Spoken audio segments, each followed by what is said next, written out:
हाँ, अब आगे देखते हैं। अब ये जो हमारा जो देख चुके हैं ये सेंटर स्टेट लोकल गवर्नमेंट्स था। अब ये इसमें हम लोग को ये देखा कि हमारा ये कॉन्स्टिट्यूशनल डेवलपमेंट क्यों हुआ। Why do we need to develop our constitution. Constitutional development क्यों हुआ।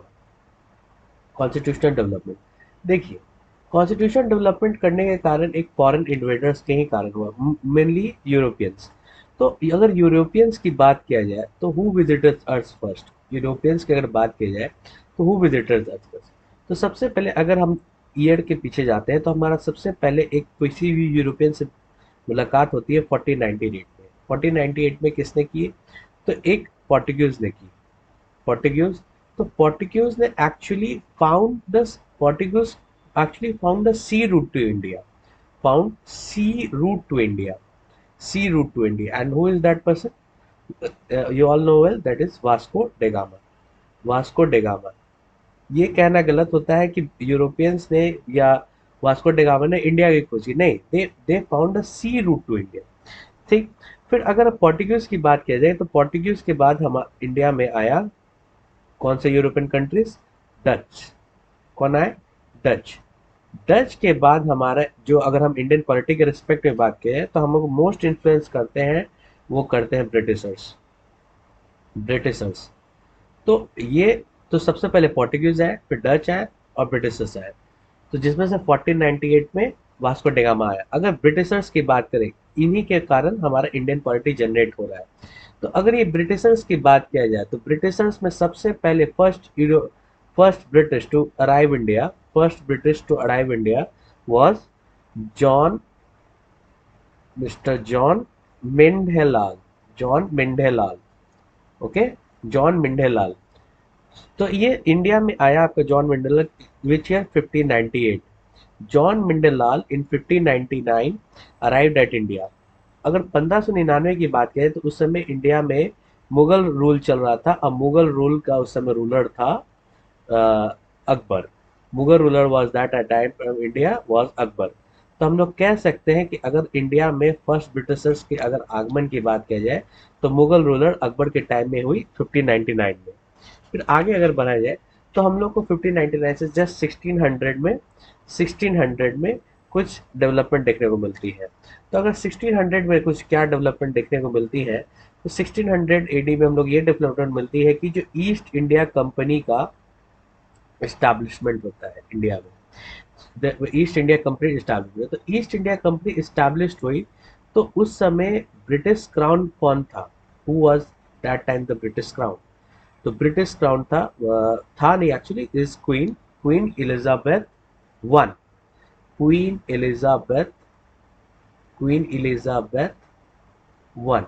Queen Elizabeth I was at that time when the East India Company entered India, and as discussed above, the Mughal ruler in India was Akbar.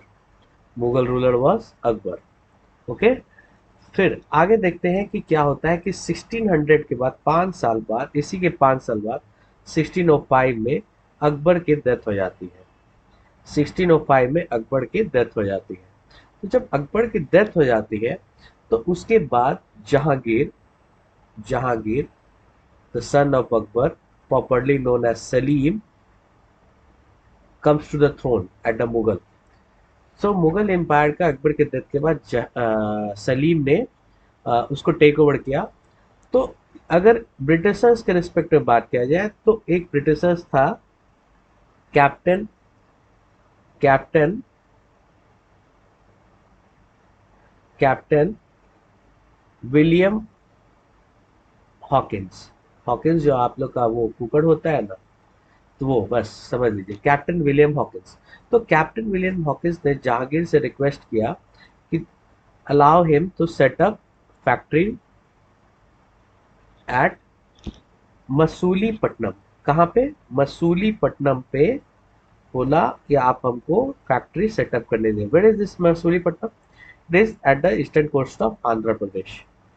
Andhra Pradesh के पास मसूलीपट्टनम के पास captain William Hawkins ने जहांगीर से permission मांगा कि please allow me to set up the factory, but he refused. Who refused? The Jahangir refused. Jahangir refused Captain Hawkins that you don't allow to be setting up the factory. Okay, but Jahangir refused. But in 1613, Thomas Roy, Thomas Roy successfully persuaded Jahangir to allow him to set up the factory. कहने का मतलब कि पहले 1608 में captain William Hawkins ने 1608 में उसके जहांगीर के क्राउन होने के बाद 1605 में जहांगीर क्राउन हुआ था, 3 साल बाद कैप्टन विलियम हॉकिंस ने आज किया था कि आप हमको मसूलीपट्टनम पे फैक्ट्री सेटअप करने दीजिए, मगर जहांगीर उस समय रिफ्यूज कर दिया था। मगर फिर 1613 में थॉमस रॉय ने जहांगीर को मना लिया और बोला कि आप हमको फैक्ट्री सेटअप करने दीजिए। कहाँ पर? तो सूरत में।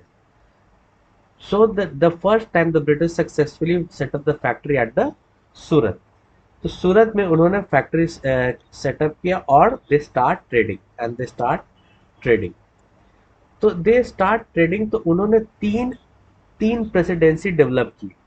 ट्रेडिंग करने के दौरान दोनों उन्होंने ब्रिटिशर्स ने तीन प्रेसिडेंसी डेवलप की। तीन प्रेसिडेंसी कौन कौन डेवलप की? वो डेवलप की उन्होंने बंगाल, मद्रास एंड बॉम्बे। तो बंगाल, मद्रास एंड बॉम्बे में उन्होंने ट्रेडिंग डेवलप की। तो थ्री प्रेसिडेंसी डेवलप करने में, जिसमें बंगाल जो उनका मोस्ट इकोनॉमिकल प्रेसिडेंसी था, मतलब यहाँ से उनको बहुत ज़्यादा इकोनॉमिक आ रहा। देखिए उन्होंने सबसे पहले फैक्ट्री सेटअप की सूरत में, मगर उनकी नज़र थी हमेशा बंगाल प्रेसिडेंसी पे। तो बंगाल प्रेसिडेंसी क्योंकि वहाँ पे उनको ज़्यादा वो इकोनॉमी हो रहा था उनको ज़्यादा, इसलिए वो उनको बंगाल पे कंट्रोल चाहिए था। तो बंगाल पे कंट्रोल करना चाहिए था, and they started doing war. Because to take control of the Bengal they started doing war. तो वॉर इन बंगाल पे कंट्रोल करने के लिए उन्होंने दो मेन, जिसने कहा जाता है कि इंडियन हिस्ट्री में ब्रिटिशर्स का मेन इन्फ्लुएंस डाल दिया। The first war was battle of, you all know well, battle of Plassey, and second was battle of Buxar, and battle of Buxar. तो अगर बैटल ऑफ पलासी की बात किया जाए, बैटल ऑफ पलासी की, तो battle of Plassey was found was fought between Robert Clive versus versus versus Sirajuddin Daulah, Sirajuddin Daulah, Sirajuddin Daulah with his French partners। French भी चाह रहे थे कि वो इंडिया पे अच्छे से राइज करें, उनको ब्रिटिश राइज पसंद नहीं आ रहा था। तो फ्रेंच ने सिराजुद्दीन दौला की मदद की to fight against Robert Clive, but unfortunately Robert Clive won this battle and this. So on the complete note, the Battle of Plassey was fought on 23 June to on 23rd June 1757। इसी के आपको 100 साल बाद 1857 देखने को मिलेगा। आप ऐसे याद रख सकते हैं कि 1857 में रिवोल्ट से पहले आपको 1757 में बैटल ऑफ पलासी आपको देखने को मिला, तो जिसमें से Robert Clive versus Sirajuddin Daula with French allies.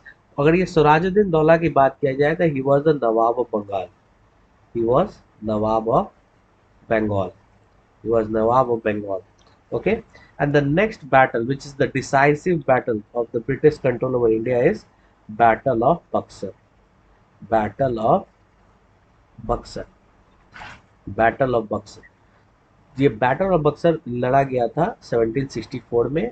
And who were the वो कौन लड़े थे? तो हेक्टर मुनरो, ब्रिटिशर्स की तरफ से था हेक्टर मुनरो, वर्सेस इधर से इंडिया की तरफ से, मतलब इंडियन उस समय सब कॉन्टिनेंट पे उस जो वॉर लड़े थे वो Shah Alam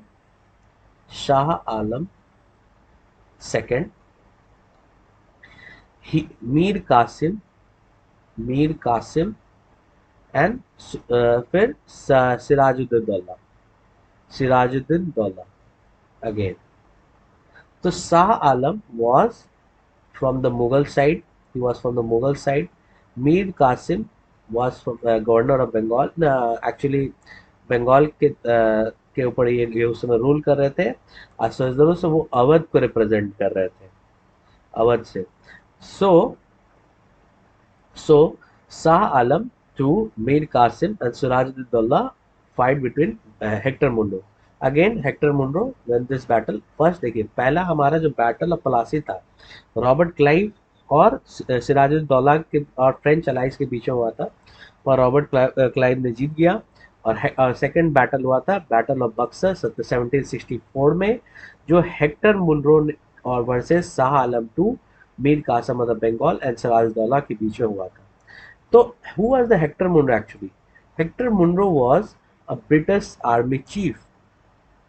He was British army chief and he was working under Robert Clive, जिसने पहला बैटल ऑफ प्लासी लड़ा। तो Robert Clive was at that time first governor of Bengal, was the first governor of Bengal, first governor of Bengal. Okay, from here we may continue in next.